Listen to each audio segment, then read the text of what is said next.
This is a 1977 Cadillac Eldorado Baritz. Back in the 1970s, the premier luxury car brand in the world, aside from Rolls-Royce and Bentley, was not Lexus or BMW or Mercedes-Benz. It was Cadillac, and this was the premier Cadillac, the top-of-the-line model, the best Cadillac you could buy 40 years ago. It's also one of the most delightfully bizarre, quirky, weird cars I've ever reviewed. And today, I'm going to give you a tour of it. I've borrowed this Eldorado from Maury's Heritage Car Connection here in Minneapolis. Think of them as an exotic and vintage rental car company where you can rent cars just like this one instead of a normal boring Malibu from Enterprise. Before I go any further, I have to show you around this thing and show you all of its quirks and features, because from the perspective of someone living in 2017, this car is just insane. And then, as usual, I'm going to drive it and then I'm going to give it a Doug score. I'm going to start with the most impressive quirk of this car, namely its size. Excuse me while I take a trip all the way to the back. This car is 225 inches in length, which means it is the same length as a Chevy Suburban. It is 2.5 feet longer than a Ford Explorer. It weighs in at 4,900 pounds. And you're thinking, well, that's ridiculous that a two-door car would have such an enormous size. But something you may not have realized, open this up and this thing can seat 6 passengers. So if you wanted to, you could use it like a Ford Explorer.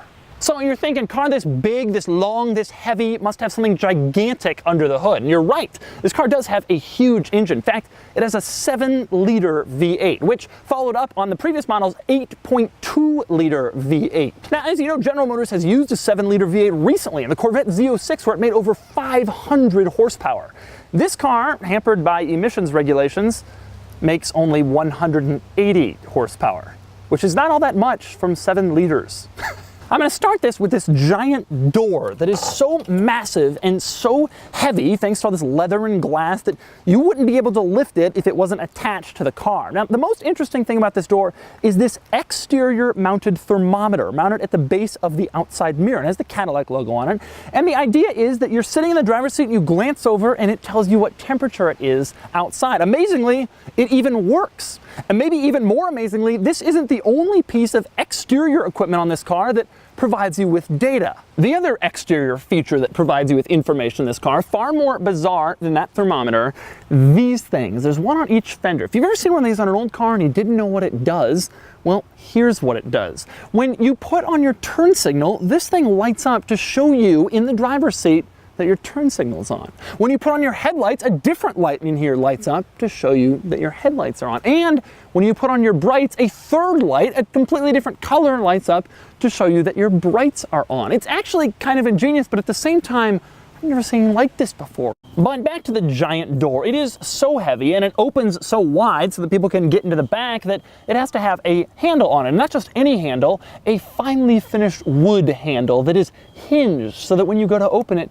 you can just pull and ensconce yourself in the luxury of the Cadillac, assuming that you are strong enough to actually close the door. This car also has another interesting door handle situation. Namely, if you want to get out and you're sitting in the front seat, obviously you just pull the door handle, you open the door and you get out. But this car's door is so big that it also has a rear door handle for the rear passengers if they want to get out. So there's 2 separate handles on this door that unlatch it so that people inside can get out. Now, once you climb inside this car, you are confronted with maybe the best thing about the entire Eldorado: the pillowy seats. And I don't just mean they're sort of pillowy. I mean, this car has pillows mounted on top of the seats. 2 on each seat, bottom and back, front and rear. 8 total pillows in this car, which is more than I have on my bed. Now, I mentioned earlier that this car could seat 6 people, and it can. There are 2 bench seats in this car, 3 people in the back, 3 people in the front. Now, the weird thing about the front setup is that the seats are power in the front, and they're split, even though a middle person is supposed to go here. So theoretically, the driver could put their seat all the way forward, the passenger could put their seat all the way back, and then the person who's stuck in the middle seat would sort of be half on one seat and half on the other in this weird angle configuration. It's very strange, but so is this car. Now, maybe the strangest thing about this car is all of its controls, which are really bizarre. For example, the climate control. In a normal car, anybody can adjust the climate control. It's right in the middle. You want it colder on this side, hotter, whatever. Not in this car. In this car, the climate control is on the left of the steering wheel, which means it's only the purview of the driver.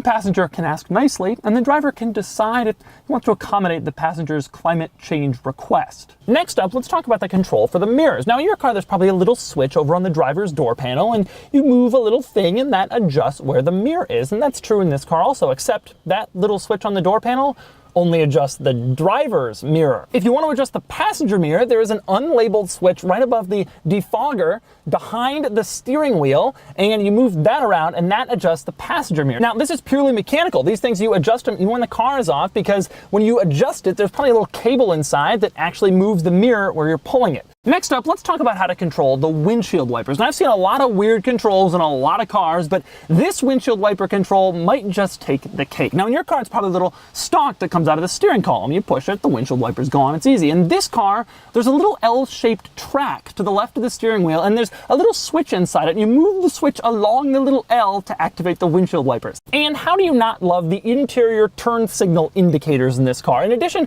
to those little things on the hood that let you know when your turn signal is on, the little indicators in the gauge cluster in this car are also kind of cool. They're not dinky little arrows like in modern cars. Instead, they're just giant green triangles pointing in the direction you're going to turn. I love them. Another interesting control in this car, you want to turn on the headlights. That's easy. Just turn a little dial located on the left of the steering column. That's how it is still in normal cars today. You want to turn on the brights in this car? Well, that's easy too. Just push a little button with your left foot located in the footwell. I'm told this is actually pretty common for older cars like this, but I've never seen it before, and I can't imagine why they thought that was a better idea than placing it virtually anywhere else. Another interesting thing about this car can seat 6, but of course it would be most comfortable for 4. Cadillac knows that, and that's why they fitted it with 4 ashtrays, one for each individual who can sit in the car. Personal ashtrays. Ah, the 70s. Now, moving on from the interior controls, you look at the rest of this car and you just say, oh, it's a normal 70s car. How quirky could it possibly be? Well, you're in for a treat. I'll start with the horn. Boy, that's obnoxious, but it fits with the character of the car, wouldn't you say? Now, moving along to the back, you'll notice that there is no fuel door on the driver's side of this car, and there's no fuel door on the passenger side of this car. That's because the fuel door is hidden back here underneath the license plate. Now, this was actually pretty common in 70s cars, putting the fuel door underneath the license plate. What was less common was the trunk opening and closing situation. Now, opening the trunk was a little bit quirky. You moved aside your little Cadillac crest so that you could get verification of how cool you were every time you jumped into the trunk. And you put your key in, you turned it, and then the trunk popped right open. But that wasn't the craziest thing about the trunk situation. The most interesting thing about the trunk came when it was time to close it. You took the trunk, you shut it most of the way, and then the trunk does the rest. Now, a lot of cars today have auto soft closing doors that does exactly that, but this was 40 years ago, and that was pretty cool at the time. And we're not even close to being done with all the weird exterior quirks of this car. Now, front lighting, tail lights, those are all pretty normal. What wasn't quite so normal is back here on the vinyl top, this little light mounted behind the window. Why is it there? For decoration. And when you turn on the headlights, that light goes on. I don't really know why. To illuminate the side of the car so that other people know you're driving an Eldorado? Speaking of unusual lighting, this car has something called cornering lights, which is a little strange. A few modern cars have this today, but in case you haven't seen it, it is worth noting. When you're driving along, you put on your turn signal, and you're going to make a turn. The car knows that, so it also turns on a little light, like the headlights, on the side of the car to illuminate the left or right, depending on which turn signal you put on. That way, your path is a little brighter as you make your turn. Some other things I like about the exterior of this car. The car, on both front and back, it ends. And then after that, Cadillac tacked on some other stuff in some sort of strange material. And then after that, Cadillac tacked on some chrome. After the car ends, on both sides, there's about a foot more car.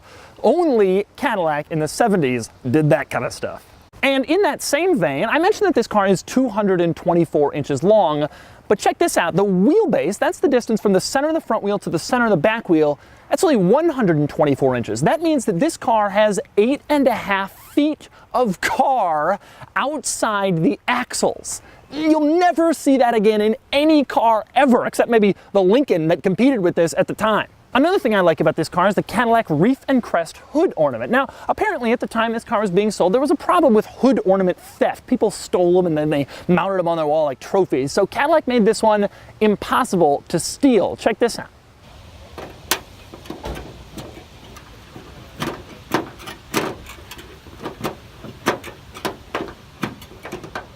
And then finally, we have to discuss the rear reflector, which actually says Eldorado on it in rather nice lettering. In fact, it's even raised up on the reflector, as if it could be a reflector from any other car, since it's like a foot long.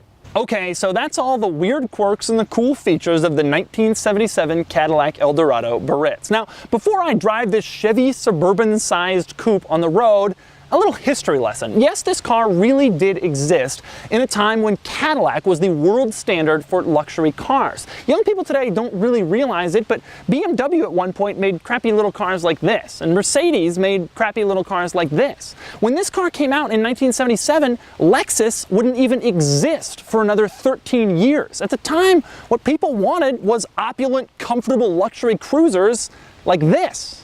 Then came the fuel crisis, emissions regulations, fuel economy rules, higher gas prices, and Cadillac couldn't get away with making a Chevy Suburban-sized two-door car that got 9.4 miles per gallon. Overnight, the Eldorado became obsolete, and European and Japanese luxury cars swooped in for the kill.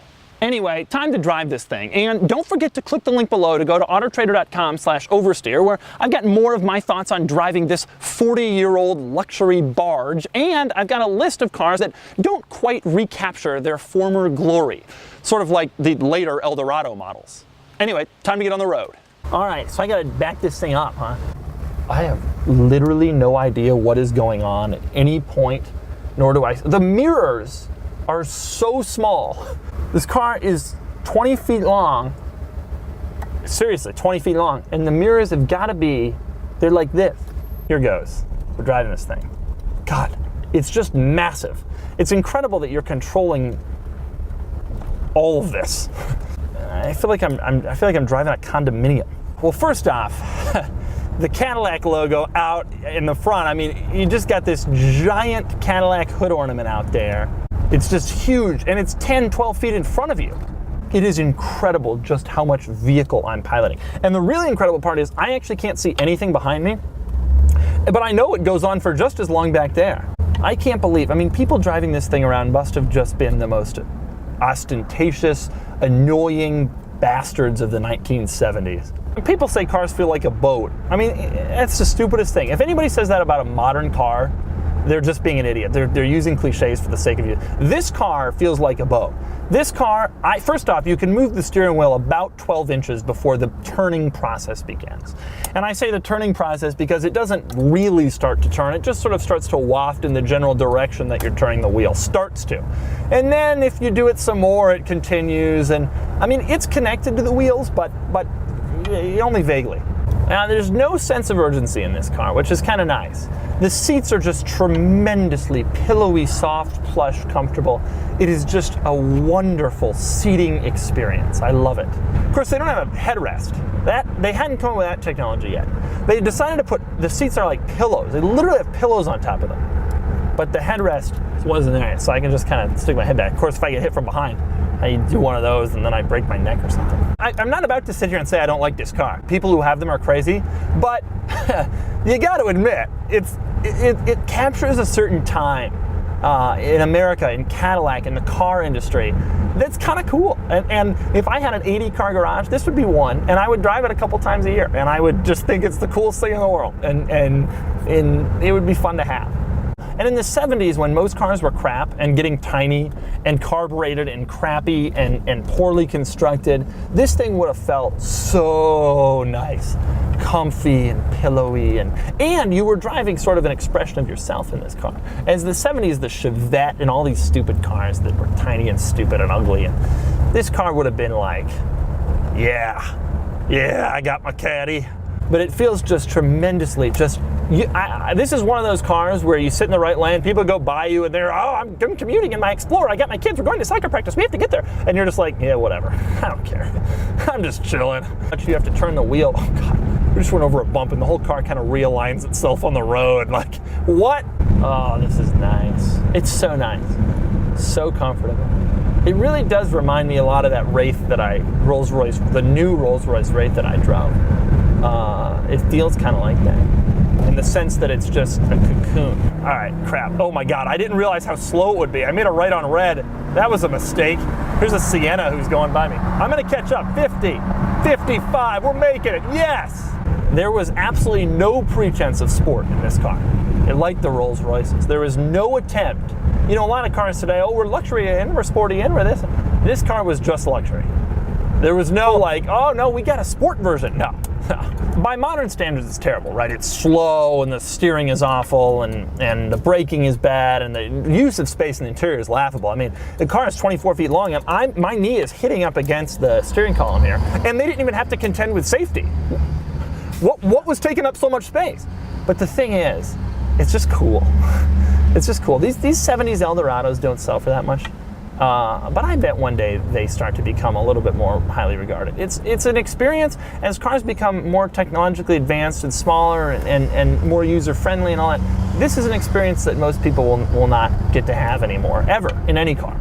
So that's the 1977 Cadillac Eldorado Barritz, one of the most opulent luxury cars you could buy 40 years ago. Basically, the Mercedes S-Class coupe of its day. It's not fast, it's not fun, but it's majestic and supremely comfortable. And from the perspective of someone 40 years later, it's really, really weird and quirky. Now, it's time to give it a Doug score. Starting with the weekend categories and styling, some people hate how this car looks and some people love it. I personally can see both sides and I can't justify calling it either beautiful or ugly, so it gets a 5 out of 10. Next up is acceleration. The Eldorado does 0 to 60 in 9-point-something seconds, giving it a 1 out of 10. Handling is truly terrible, really awful with massive body roll and vagueness in the steering. It's just one step shy of being actually dangerous, so it earns a 2 out of 10. Cool factor is very debatable, and I know a lot of people think this era of Eldorado is too constrained by emissions regulations to be really cool, but I think it's cool enough to get a 7 out of 10.